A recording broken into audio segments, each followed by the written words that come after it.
दोस्तों, कल्पना कीजिए एक ऐसी ठंडी शाम को जब बारिश की बूंदें आसमान से गिर रही हों और दिल में कोई पुरानी यादें उमड़ रही हों। तभी मुंबई के सेंट्रल बैंक ऑफ इंडिया में एक बुजुर्ग महिला धीरे धीरे कदम रखती है। उसके चेहरे पर थकान की गहरी रेखाएं हैं, हाथों में एक पुराना सा थैला है और आंखों में वो उम्मीद जो अब टूटने की कगार पर है। वो आई है अपनी पेंशन के पैसे लेने, लेकिन बैंक का समय खत्म होने वाला है और वो सुबह से लाइन में खड़ी है, भूखी प्यासी, बिना किसी सहारे के। क्या आपने कभी सोचा है कि ऐसी बुजुर्ग महिलाओं की जिंदगी कितनी मुश्किल होती है, जब उनके पास ना कोई अपना होता है और ना ही कोई मदद करने वाला। लेकिन उस दिन बैंक मैनेजर विवेक शर्मा ने कुछ ऐसा किया कि इंसानियत की हर आंख नम हो गई और दिल रो पड़ा। उस दिन बैंक में भीड़ इतनी ज्यादा थी कि लगता था जैसे पूरा शहर ही अपनी पेंशन लेने आ गया हो। हर कोई जल्दी में था, धक्का मुक्की हो रही थी। लेकिन उस भीड़ में एक महिला थी जो चुपचाप अपनी बारी का इंतजार कर रही थी। उसकी साड़ी पुरानी थी, सिर पर पल्लू था और चेहरा ऐसा कि लगता था जैसे सालों की थकान उस पर सवार हो गई हो। बैंक का समय खत्म होने वाला था, काउंटर बंद हो रहे थे, कर्मचारी अपने कंप्यूटर बंद कर घर जाने की तैयारी कर रहे थे। तभी वो महिला धीरे से काउंटर के पास पहुंची और बोली, बेटा, मेरी पेंशन दे दो। मैं सुबह से खड़ी हूँ, भूखी हूँ, घर में कुछ नहीं है। लेकिन काउंटर वाले ने बिना उसकी तरफ देखे ही कहा, आंटी, समय खत्म हो गया है, अब सोमवार को आना, 2 दिन बैंक बंद रहेगा। वो कुछ नहीं बोली, बस पास की बेंच पर बैठ गई और उसकी आंखों से आंसू टपकने लगे। वो बुदबुदा रही थी, घर में खाने को एक दाना नहीं, दवा भी खत्म हो गई, 2 दिन कैसे काटूंगी, क्या करूं अब। ये सब देखकर बैंक मैनेजर विवेक शर्मा का दिल पिघल गया। वो अपने केबिन से बाहर आए और पूछा, क्या हुआ माँ, आप क्यों रो रही हो। क्लर्क ने बताया, सर, समय खत्म हो गया, सिस्टम बंद है, लेकिन ये आज ही पेंशन मांग रही हैं। विवेक ने झुककर पूछा, माँ, क्या आप कल नहीं आ सकती। वो बोली, बेटा, कल आती तो ठीक था, लेकिन 2 दिन छुट्टी है, मेरे पास 1 रुपया भी नहीं, भूख लगी है।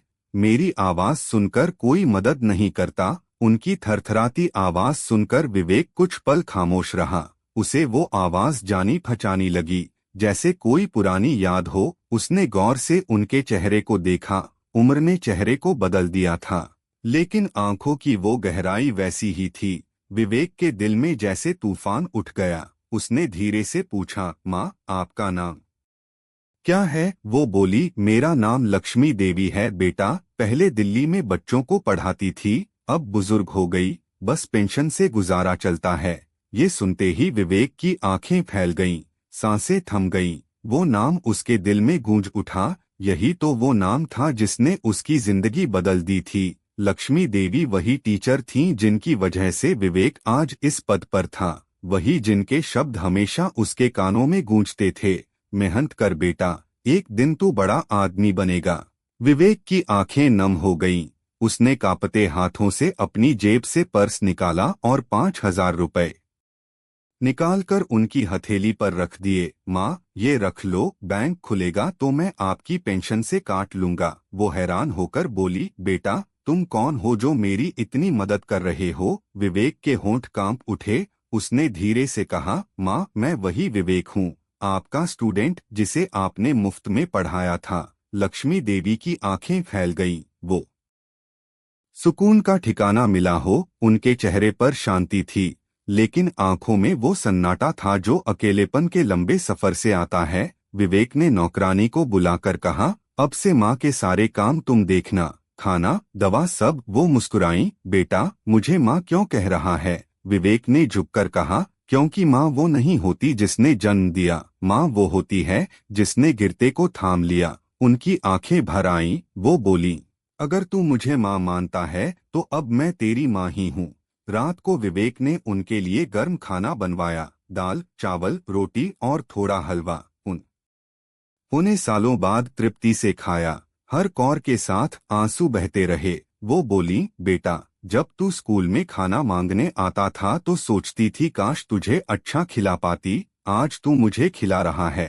भगवान ने तेरी मेहनत का फल दे दिया। विवेक मुस्कुराया और बोला, अब सब आपका है माँ। अगले हफ्तों में उनकी तबीयत सुधरने लगी, चेहरा खिल उठा। अब वो हर सुबह पूजा करती, बालकनी में बैठकर अखबार पढ़ती, चाय पीती और विवेक का इंतजार करती। जब वो ऑफिस से लौटता तो दरवाजे पर खड़ी मिलती। एक दिन बोली, बेटा तू बड़ा आदमी बन गया, लेकिन घर में हंसी की कमी है। विवेक हंसकर बोला, वो भी आएगी माँ, बस दुआ करो। वो बोली, दुआ नहीं, अब मैं तेरी शादी सोच रही हूँ, तू अकेला नहीं रहेगा। विवेक ने हल्के से कहा, अगर आप ढूंढ दो तो खुशी होगी। वो मुस्कुराई, लगता है भगवान ने हमें इसलिए मिलाया ताकि मैं तुझे अकेला न देखूं।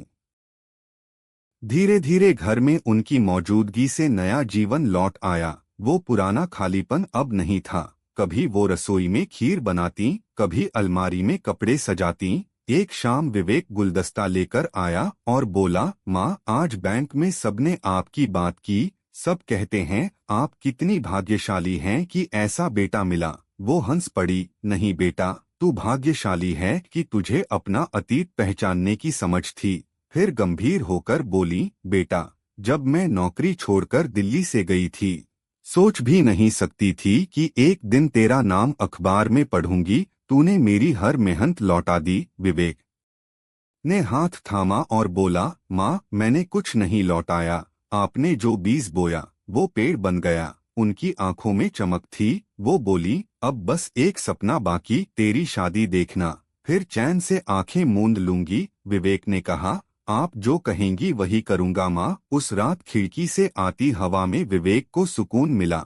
अब समझ आया, घर दीवारों से नहीं, माँ के आशीर्वाद से बनता है। लक्ष्मी देवी अब पहले जैसी नहीं रहीं। अब वो कमजोर बुजुर्ग नहीं, गर्व से भरी माँ बन चुकी थीं। हर रोज मंदिर जाकर विवेक की तरक्की के लिए दिया जलाती और कहती, हे भगवान, अगले जन्म में मुझे माँ बनना तो फिर इसी बेटे की माँ बनना। विवेक सुनकर मुस्कुराता और सोचता, अगर हर बेटा गुरु को माँ समझ ले तो दुनिया में कोई बुजुर्ग भूखा न सोए। दिन बीतते गए, घर में हर सुबह नई ऊर्जा आती। लक्ष्मी देवी की हंसी, दुआएं, स्नेह घर को माँ के आंगन जैसा बना चुके थे। हर शाम विवेक लौटता तो दरवाजे पर वो इंतजार करती, हाथ में थाली, दीपक जलाकर कहती, बेटा भगवान का नाम ले, अंदर आ, थकान उतर जाएगी। विवेक मुस्कुराता, पैर छूता। घर में सुकून था, शांति थी, माँ का आशीर्वाद था। एक दिन उन्होंने बुलाकर कहा, बेटा अब तेरी जिंदगी में खुशियाँ पूरी होनी चाहिए। मैं चाहती हूँ तू शादी कर ले। मैंने तेरे लिए एक लड़की देखी, सीधी, संस्कारी, तेरे जैसी सच्ची। विवेक ने सिर झुकाकर कहा, माँ आप जिसे पसंद करेंगी वही मेरी किस्मत। उनकी आंखों में चमक थी। अब यकीन है तेरी अधूरी कहानी पूरी हो जाएगी। कुछ महीनों बाद विवेक की शादी तय हो गई। शादी के दिन लक्ष्मी देवी सबसे खुश थीं। खुद हाथों से बहू के माथे पर तिलक लगाया और बोली, बहू अब मेरा बेटा तेरा है, ध्यान रखना, यही मेरी आखिरी इच्छा। वो दिन घर के लिए सबसे बड़ा पर्व था। शादी के बाद घर में नए रंग भर गए। बहू प्रिया समझदार, विनम्र थी। सास को माँ की तरह अपनाया। हर सुबह पैर छूती, दवा देती। लक्ष्मी देवी कहती, भगवान करे हर बेटे को ऐसी बहू मिले।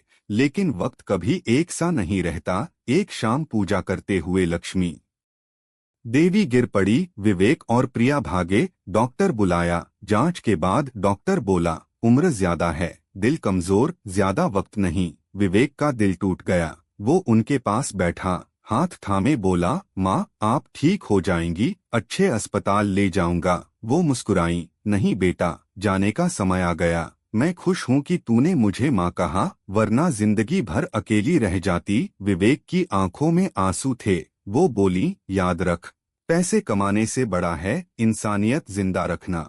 जहाँ रहेगा मेरी दुआ रहेगी। वो ठंडी सांसें ले रही थीं, चेहरे पर सुकून था। माँ आप मुझे छोड़कर नहीं जा सकती। विवेक की आवाज कांप रही थी। उन्होंने मुस्कान के साथ कहा, मैं छोड़कर नहीं जा रही, तेरे दिल में रहूंगी बेटा, जैसे तू मेरे दिल में रहा। इतना कहकर उनकी आंखें बंद हो गईं। विवेक का सिर उनके सीने पर था। कमरे में सन्नाटा छा गया। अगले दिन बैंक स्टाफ को पता चला तो सब श्रद्धांजलि देने आए। किसी ने कहा, सर लगा ये आपकी असली माँ है। विवेक ने आंसू पोंछते कहा, असली माँ वो नहीं जिसने जन्म दिया, असली माँ वो जिसने इंसानियत सिखाई। अंतिम यात्रा में विवेक ने कंधा दिया, वही सफेद शॉल ओढ़ी जो मैडम ने इंटर के वक्त दी थी। ठंड है बेटा रख ले, आज वो शॉल आंसू सोख रही थी। चिता जलते हुए विवेक ने आसमान देखा और बोला, माँ आपने जो बीज बोया वो इंसानियत का पेड़ बन चुका। वादा करता हूँ अब कोई लक्ष्मी देवी इस शहर में भूखी नहीं रहेगी। कुछ महीनों बाद विवेक ने बैंक से मंजूरी लेकर एक फंड शुरू किया, लक्ष्मी स्मृति पेंशन मदद योजना, जिसमें हर महीने बुजुर्ग महिलाओं को आर्थिक सहायता दी जाती। वो कहता, ये मेरी माँ का सपना था कि कोई बुजुर्ग बैंक लाइन में बेबस होकर न रोए। लोग कहते विवेक सर का दिल बड़ा है, लेकिन जो नहीं जानते वो ये कि उसके दिल में एक महिला का साया जिंदा था। वो टीचर, वो माँ जिसने इंसानियत की परिभाषा लिखी। हर साल पुण्यतिथि पर विवेक बैंक में दीप जलाता और उनके शब्द दोहराता, मेहनत कभी बेकार नहीं जाती बेटा, दिल सच्चा रख। उस दिन दीप जलाते हुए लगता जैसे हवा में उनकी आवाज गूंजती, बेटा तूने मेरा फर्ज पूरा किया, अब मैं चैन से हूँ। विवेक की आंखों से पुराने दिन बहते, लेकिन अब उन आंसुओं में दर्द नहीं, गर्व होता था। कहानी वहीं खत्म होती है जहाँ इंसानियत की शुरुआत होती है, जब एक बेटा अपनी गुरु में माँ देख लेता है और एक माँ अपने शिष्य में पूरा संसार। दोस्तों, इस कहानी की सबसे बड़ी सीख यही है कि माँ, पिता या गुरु कभी पुराने नहीं होते, बस हम वक्त के साथ बदल जाते हैं। अगर आज आप सफल हो तो पीछे मुड़कर देखो, शायद किसी लक्ष्मी देवी ने आपको गिरने से बचाया हो। अगर आपकी जिंदगी में कोई ऐसा इंसान है जिसने बिना स्वार्थ आपके लिए कुछ किया, क्या आपने उसे कभी धन्यवाद कहा है? कमेंट में बताओ, क्या आपने कभी किसी ऐसे बुजुर्ग की मदद की जिसने आपको माँ या पिता जैसा प्यार दिया? और अगर इस कहानी ने आपका दिल छू लिए, जैसे शब्द ढूंढ रही थीं, फिर उनके मुंह से निकला, विवेक तू विवेक है, वो झुक गया, उनके पैर छुए और बोला, माँ आज जो कुछ हूँ आपकी वजह से हूँ। अगर आप न होती तो मैं आज भी सड़कों पर भटक रहा होता। पूरा बैंक सन्न रह गया। वहां मौजूद हर इंसान ये दृश्य देखकर रुक गया। एक बैंक मैनेजर एक बुजुर्ग महिला के पैरों में सिर झुकाए खड़ा था। क्या आप कल्पना कर सकते हो उस पल की भावना को, जब पुरानी यादें अचानक जिंदा हो जाती हैं और दिल भर आता है? विवेक ने कहा, माँ अब आप मेरे साथ चलो, मैं आपको घर छोड़ देता हूँ। वो बोली, नहीं बेटा, मैं खुद चली जाऊंगी, तू क्यों परेशान होगा? विवेक ने विनम्रता से कहा, आपने मुझे इंसान बनाया था, अब मेरी बारी है। बाहर बारिश शुरू हो चुकी थी, हल्की हल्की बूंदें गिर रही थीं। विवेक ने अपनी कार बुलवाई और उन्हें सहारा देकर बैठाया। रास्ते में वो चुपचाप बैठी रहीं, कभी खिड़की से बाहर देखती, कभी आसमान की तरफ। विवेक ने महसूस किया कि समय ने उन्हें कितना बदल दिया था। वो महिला जो कभी बच्चों को सपने सिखाती थी, आज खुद बेबसी की तस्वीर बन गई थीं। विवेक के मन में सवाल उमड़ रहे थे, आखिर क्या हुआ उनके साथ? दिल्ली छोड़कर मुंबई कैसे आ गईं? कहाँ गई उनकी जिंदगी की वो इज्जत और खुशियाँ? लेकिन उसने कुछ नहीं पूछा, बस मन ही मन फैसला कर लिया कि अब वो उन्हें कभी अकेला नहीं छोड़ेंगे। जैसे ही कार रुकी, लक्ष्मी देवी ने झिझकते हुए कहा, बेटा बस यहीं रोक दो, मेरा घर यहीं है। विवेक ने देखा, सड़क के किनारे टूटी हुई झोपड़ियां, कीचड़ भरी गलियां और बच्चों की चीखें। उसका दिल डूब गया। क्या वाकई उनकी टीचर अब यहाँ रहती हैं?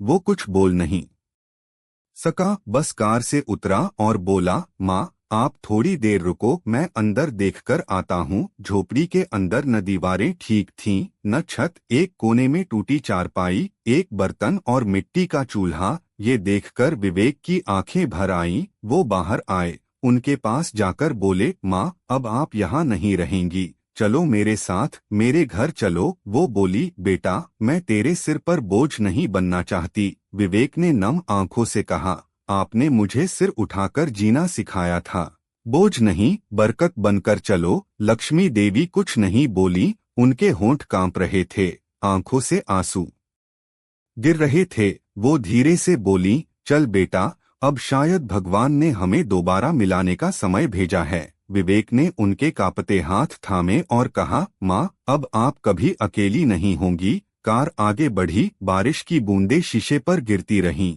और विवेक की आंखों से भी वही बूंदें टपकती रहीं। फर्क सिर्फ इतना था कि वो बूंदें आसमान से नहीं, दिल से गिर रही थीं। क्या आपने कभी ऐसी भावना महसूस की है जब कोई पुराना रिश्ता अचानक जिंदा हो जाता है और आंसू रुकते ही नहीं? कार अब धीरे धीरे शहर की सड़कों से गुजर रही थी। बाहर बारिश थम चुकी थी, लेकिन अंदर दोनों की आंखों में पुरानी यादों का तूफान मचा हुआ था। लक्ष्मी देवी खिड़की से बाहर देख रही थीं, लेकिन उनकी आंखों में सालों पहले का वक्त घूम रहा था। विवेक की नजरें स्टीयरिंग पर कम, उनके चेहरे पर ज्यादा थीं। वो सोच रहा था कि आखिर इस महान महिला की जिंदगी इस हाल तक कैसे पहुंच गई।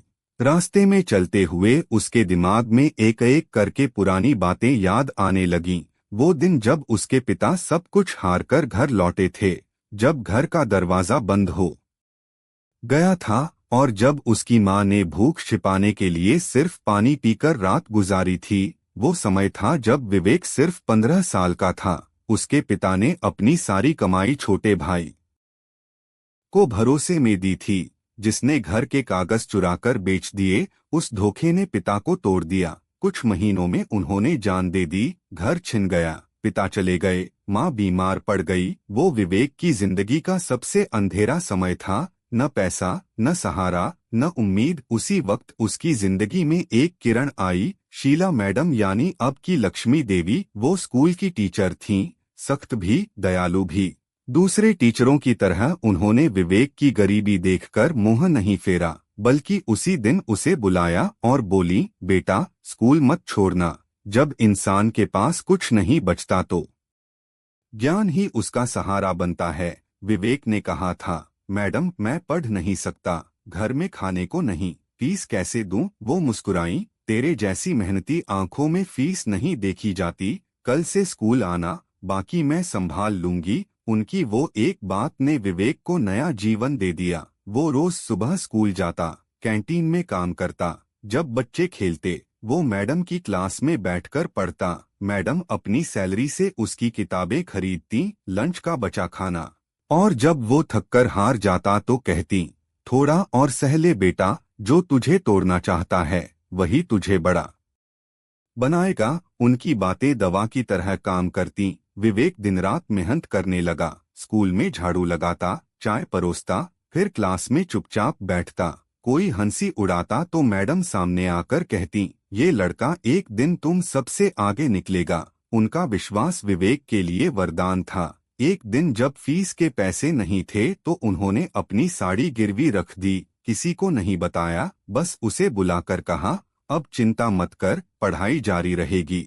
उस दिन विवेक ने कसम खाई, अब कभी पीछे नहीं मुड़ूंगा। धीरे धीरे उसने इंटर पास किया, फिर बीए, और मैडम की मदद से यूनिवर्सिटी में दाखिला मिला। वो अक्सर कहती, विवेक, मैं तेरे लिए नहीं, तेरे माँ बाप के सपनों के लिए मेहनत कर रही हूँ। अगर तू जीत गया तो मुझे लगेगा मेरी तपस्या सफल हुई। लेकिन किस्मत ने फिर मोड़ लिया। जब विवेक एमए कर रहा था, एक सुबह खबर मिली, शीला मैडम ने स्कूल छोड़ दिया। न विदाई, न वजह, वो बस गायब हो गई। घर जाकर देखा तो ताला लटका था। पड़ोसी बोले, वो किसी और शहर चली गईं। विवेक उस दिन टूट गया।